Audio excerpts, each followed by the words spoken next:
El capítulo que veremos a continuación será inducción electromagnética. Básicamente veremos el experimento de inducción de Faraday, la ley de Faraday, la ley de Lenz y fuerza electromotriz de movimiento. Antes de ver la ley de inducción de Faraday, recordemos primero el flujo magnético. Recordemos que si tenemos aquí un campo magnético constante, digamos un imán, este imán ejerce líneas de campo. Estas líneas de campo pueden atravesar una superficie y básicamente el flujo magnético simplemente lo cuantificamos como el campo magnético por el producto punto de la normal a la superficie, que es básicamente la ecuación 29.2. Este producto punto está relacionado con el coseno del ángulo y es el coseno del ángulo que hay entre el campo magnético y la normal a la superficie. En dado caso que la superficie no sea una superficie plana, sino una superficie irregular, lo que tenemos que hacer es seccionar la superficie en pedacitos infinitesimales de A. Cuando tendemos los pedacitos infinitesimales de A a 0, la suma tiende a infinito y esto básicamente nos da la integral. Es muy importante recordar que la integral sigue manteniendo el producto punto, que sigue siendo el ángulo entre el campo magnético con la normal a la superficie. En dado caso que el campo magnético no sea constante, entonces también tenemos que integrarlo aquí.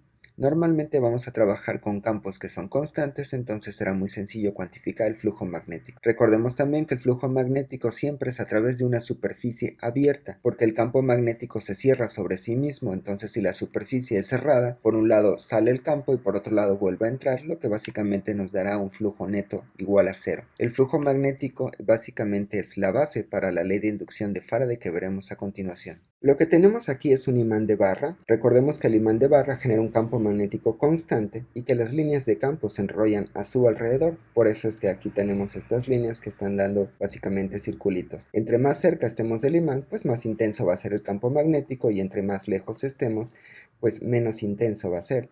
Si nosotros ponemos aquí un área, entonces el flujo aquí va a ser más intenso y acá va a ser menos intenso por el hecho de que le está llegando menos intensidad de campo magnético. Recordemos que el campo magnético decae como 1 sobre R. Pero ahora la pregunta es, bueno, ¿qué pasa si pongo este imán, que tiene un campo constante, enfrente de una bobina? Básicamente una bobina simplemente es un cable donde hace un área cerrada. O sea, yo tengo un cable y simplemente lo vuelvo un circulito y entonces formo un área cerrada para poder definir un área. Entonces en este caso este es el área de la bobina. Estas bolitas que están de aquí son los electrones y recordemos que los electrones se ven afectados en la presencia de un campo magnético debido a que cambian la dirección de su movimiento. El punto es, ¿qué pasa si yo muevo el imán? El campo magnético es constante, el flujo magnético aquí es constante, pero si yo muevo el imán, entonces lo que voy a empezar a hacer es fluctuar el flujo magnético y lo que está pasando es que el foquito pues está encendiendo. Si yo dejo de mover el imán, el foquito no se enciende. Eso básicamente lo que me está diciendo es que como la única variable que tengo es el flujo magnético, entonces si yo cambio el flujo magnético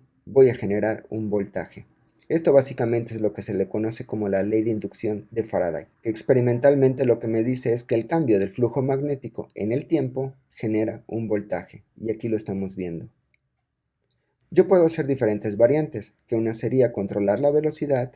Si yo lo meto muy despacio, el foco prende muy poco, y es indistinto si meta el polo norte o si meto el polo sur.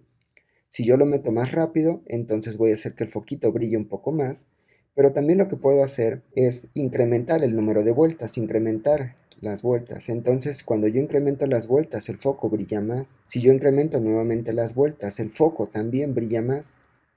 Entonces, eso quiere decir que cuando yo le ponga más espiras, pues es lógico que voy a tener más electrones libres que están aquí y por lo tanto esos electrones libres a la hora que generen el voltaje pues va a ser mucho mayor. También eso va a ser una variable. Si yo cambio el flujo, incrementa el voltaje. Si yo cambio el número de vueltas, también cambia el voltaje.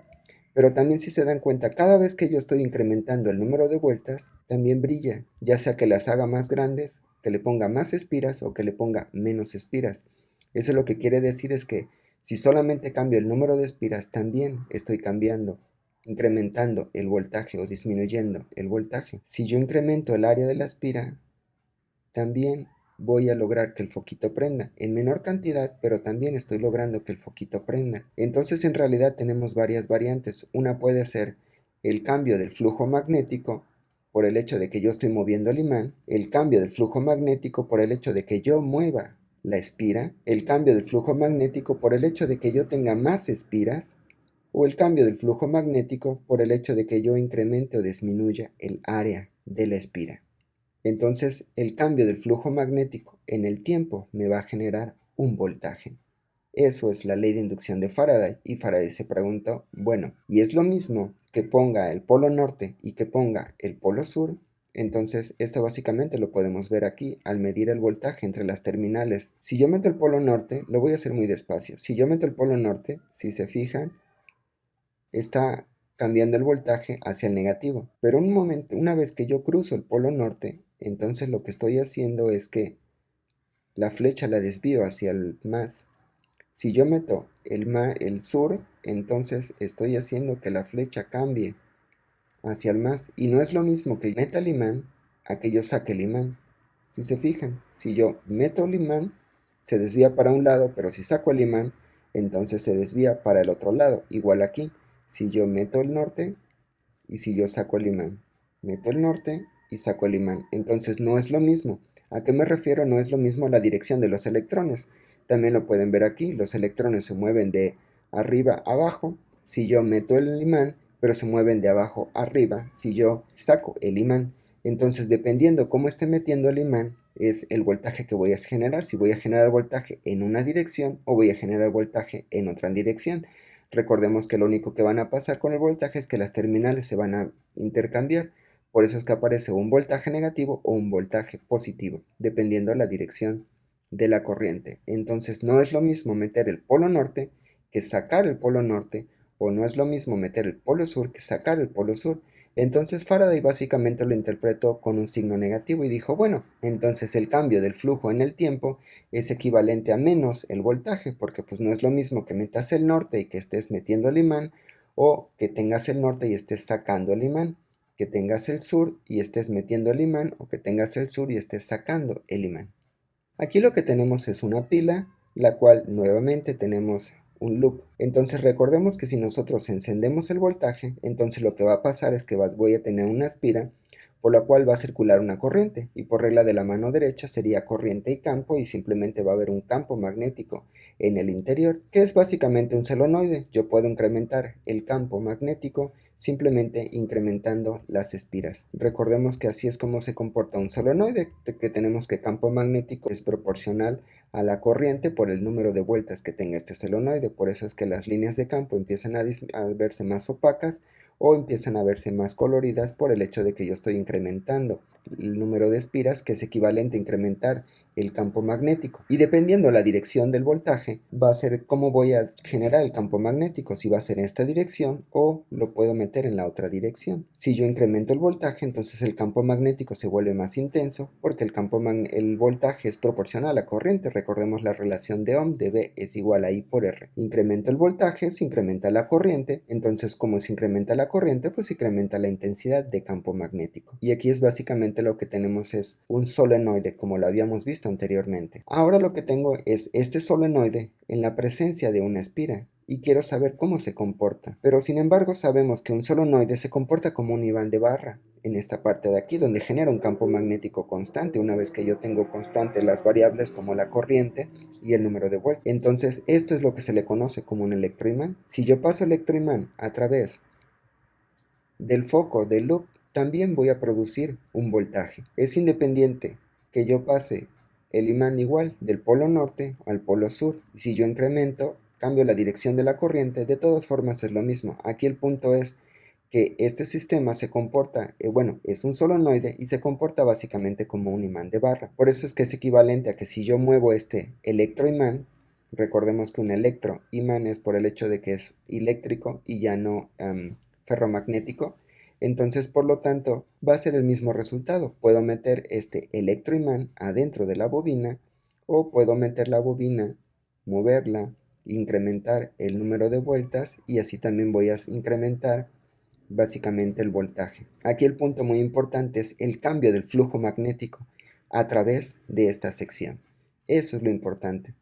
Entonces, resumiendo, la ley de inducción de Faraday nos dice, la Fe inducida en un circuito cerrado es igual al negativo de la razón de cambio en el tiempo del flujo magnético a través del circuito. Así fue como Faraday lo formuló aproximadamente en 1831. Faraday no tuvo una formación matemática. Sin embargo, aproximadamente 20 años más tarde, Maxwell lee los trabajos de Faraday y es quien por fin logra escribir una ecuación para la ley de inducción de Faraday, que simplemente es la Fe es igual a menos la derivada del flujo en el tiempo. Entonces, siempre que el flujo magnético esté cambiando en el tiempo, vamos a tener una Fe o un voltaje inducido. Este signo negativo lo vamos a analizar también más profundamente. Resumiendo, lo que tenemos hasta ahora es la ley de inducción de Faraday, el cual nos dice que el cambio del flujo magnético en el tiempo nos produce una Fe. Y tenemos algo muy importante que es el signo, que es el que vamos a analizar a continuación. Esto es para el caso de un loop. Si nosotros tenemos varios loops, entonces la forma que nosotros podemos generalizar la inducción de Faraday es simplemente agregando un n, donde este n lo único que va a hacer es el número de vueltas que van a hacer ahora. Si antes teníamos 1, pues entonces n igual a 1 y entonces nos queda esta ecuación. Si ahora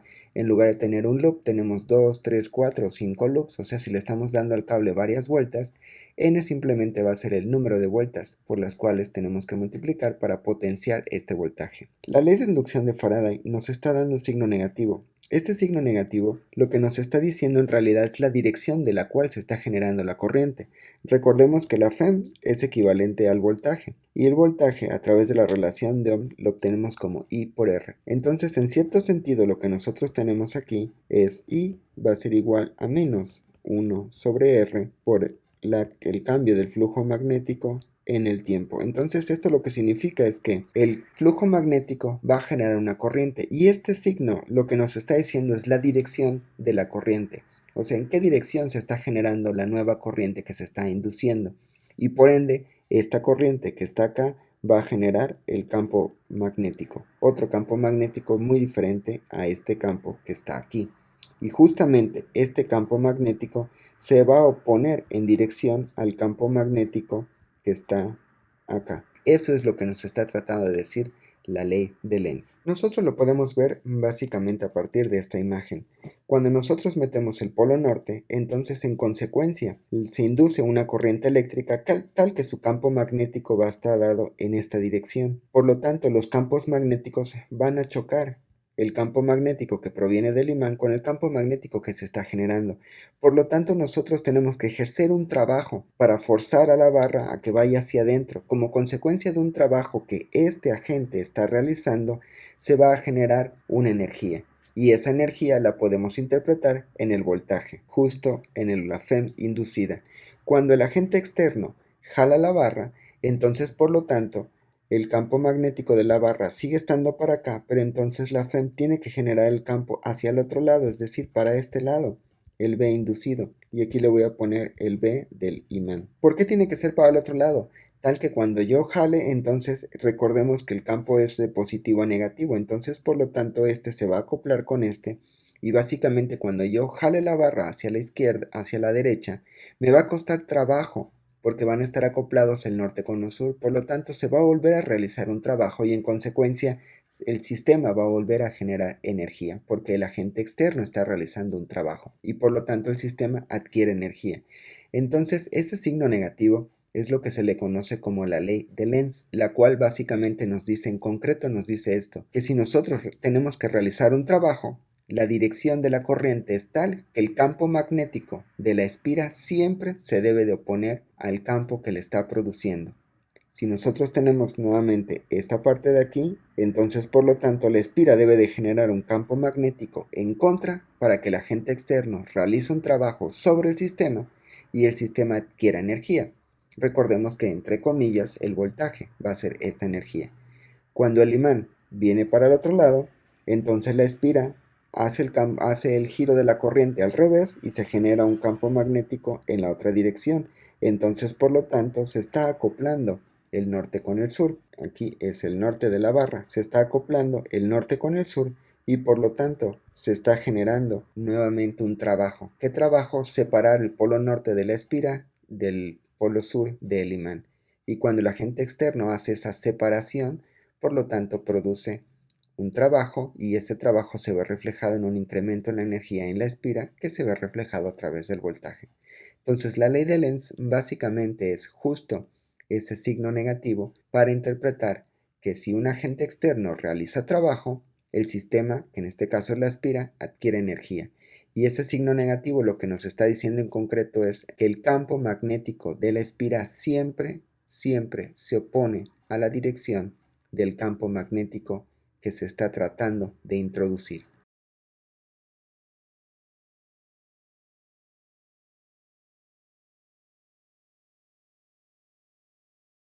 Lo que veremos a continuación es FEM cinética o FEM de movimiento. Para esto analicemos este ejemplo.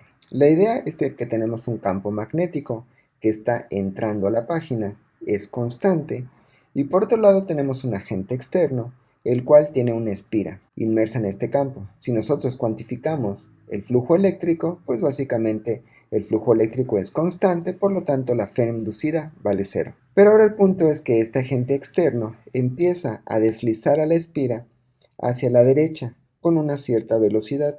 Como consecuencia de esta pequeña velocidad con la cual el agente externo está ejerciendo para jalar a la espira en este campo, el área de la espira empieza a cambiar, se empieza a hacer cada vez más pequeña. Por lo tanto, va a existir una FEM. Y lo que estamos interesados en cuantificar es cuál es la potencia mecánica que el agente externo debe de realizar para mover esta espira, y esta potencia la vamos a comparar también con la cantidad de energía interna que se produce en esta espira debido a la corriente que circula por ella. Primero, para el flujo simplemente es B.A. En este caso el área simplemente es el D por el X, y esto, el campo magnético está entrando al plano y nosotros estamos considerando la normal hacia afuera, por lo tanto hay un ángulo de 180 grados y esto nos va a quedar menos B por A, que va a ser simplemente D por X. Para cuantificar la FEM, pues simplemente es la derivada de este flujo magnético en el tiempo. El campo magnético es constante, el D es constante, pero lo que está cambiando es X, que es la distancia que cada vez se está acortando más debido a que el agente externo está jalando a la espira. Entonces, lo que nos va a quedar sería, y esto simplemente lo podemos escribir como una velocidad. Entonces podemos decir que la FEM, debido a este movimiento, simplemente es B por D por B, y esto es lo que se le conoce como la FEM cinética. Nosotros también podemos cuantificar la corriente eléctrica que está circulando a través de la relación de Ohm de B es igual a I por R. En este caso el voltaje pues simplemente a través de la FEM. Sustituyendo la FEM, pues esto simplemente nos queda así. Antes de continuar, analicemos cuál es el sentido de la corriente, y esto lo podemos obtener simplemente a través de la ley de Lenz. En este caso el agente externo está moviendo la espira hacia la derecha, por lo tanto cada vez la espira se hace más pequeña. Y la ley de Lenz lo que nos dice en esencia es que la corriente debe ser en tal dirección que el campo magnético se debe de oponer al cambio que lo está produciendo. En este caso tenemos un campo magnético que va hacia adentro, y cuando nosotros jalamos la espira, bueno, el agente externo jala la espira se está volviendo más pequeña. Eso lo que quiere decir es que el flujo cada vez es menor. Por lo tanto, la ley de Lenz, ese signo menos, lo que me dice es que se debe de oponer, entonces el flujo en lugar de ser menor debería ser cada vez mayor. En ese sentido, la única forma de incrementar el flujo es que el campo magnético debe de ir hacia adentro, para que justo con este campo que está aquí se refuerce y se haga más intenso para oponerse. Simplemente recuerden, ese signo menos es oposición. Aquí el flujo se está haciendo más pequeño, por lo tanto ese signo menos debería ser más grande, y el campo magnético generado por esta espira debería ser tal que se está entrando a la página para que el flujo sea cada vez más grande. Entonces, por lo tanto, la corriente eléctrica me va a quedar en dirección de las manecillas del reloj para que el campo magnético de la espira esté entrando y refuerce a este campo magnético que cada vez se va a hacer más pequeño por el hecho de que cada vez va a tener menos área en la cual entrar. De la ecuación de la fuerza, sabemos que la fuerza simplemente es corriente por longitud cruz-campo. En este caso, la longitud y el campo, la longitud del cable y el campo forman un ángulo perpendicular que sería 90 grados. Podemos escribir esto por I, por L, por B. Si nosotros reemplazamos la corriente eléctrica, que ahora es esta, en esta ecuación, esto simplemente nos queda y tenemos la fuerza con la cual se está tirando. Pero lo que nosotros queremos cuantificar es la potencia. Como la velocidad es constante, entonces por lo tanto simplemente la potencia es fuerza por velocidad, sustituyendo a esta fuerza, que la fuerza va en la misma dirección que la velocidad, esto simplemente nos queda.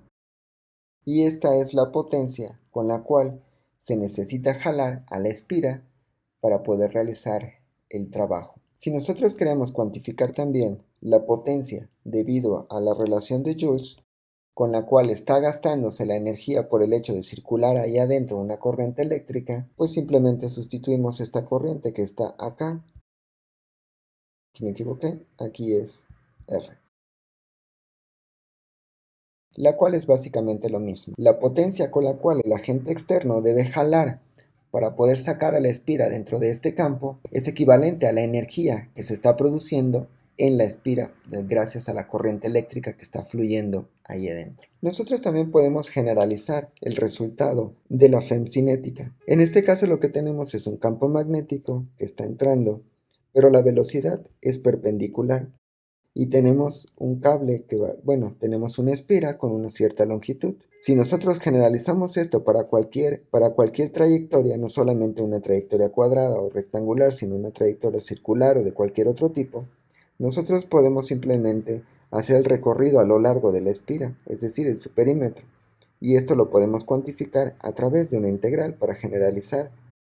Debido a que el campo y la velocidad son perpendiculares, esto lo representamos con un producto cruz, pero la longitud la vamos a representar con un producto punto, para que entonces este resultado aquí nos da un vector, producto punto, un vector, entonces la fem nos da un escalar. Y esto también se le conoce como la fem cinética o de movimiento, y esta ecuación la podemos expresar para cualquier trayectoria, no necesariamente una trayectoria rectangular. Ejemplo, una barra de cobre de longitud r gira con una frecuencia angular omega dentro de un campo magnético uniforme B, como se muestra en la figura.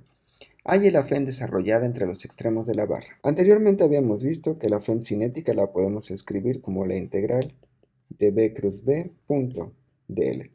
En este caso, el campo magnético está entrando, pero la velocidad de la barra pues simplemente va a ser perpendicular a este campo. Por lo tanto, el producto cruz va a ser el seno de 90, que sería 1. Y el dl pues simplemente sería la longitud de la barra, lo cual, como el campo es constante, esto simplemente será por el b de r de un 0 a un r.